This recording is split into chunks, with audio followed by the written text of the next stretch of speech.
Welcome everyone to episode 3 of Mrs. Brayho's Science Lab, and thank you to everybody who sent in their questions. Today we're going to be looking at some fizzy substances and how to make a homemade volcano, which is really fun to do.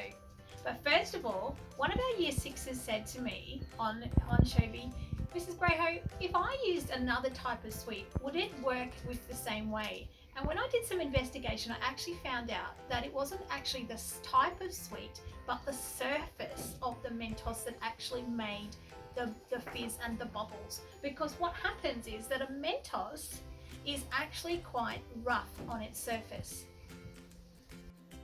As you can see, this is what the surface of a Mentos looks like under a microscope. It's really quite rough and you can see very uneven. Okay, so let's do the Mentos experiment again. Let's put in the sweets and see what happens.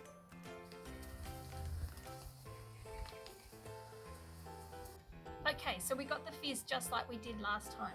This time what we're going to do is we're going to use the cola, and what I've made in here is I've got some dirt from my backyard to prove about the rough surfaces. Let's see what happens when I add dirt into the cola.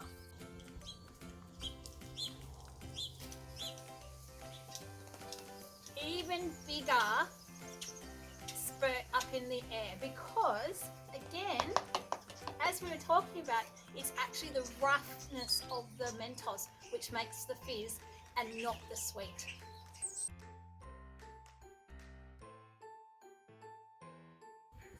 So welcome back to Fizzy Substances.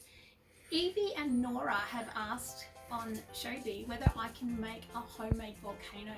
It's pretty simple, and what you will need is some dishwashing soap, you'll need some vinegar, you'll need some bicarb soda, and you'll need some food colouring. So what I've done is I've mixed the food colouring, the vinegar and the soap into a bottle, and Hamlet's here to help give us a hand today.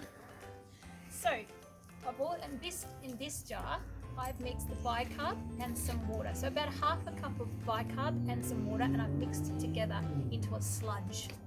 I'm going to put the sludge into the bottle, and then the reaction is what will take place, will create the volcano. Are we ready? Let's have a go.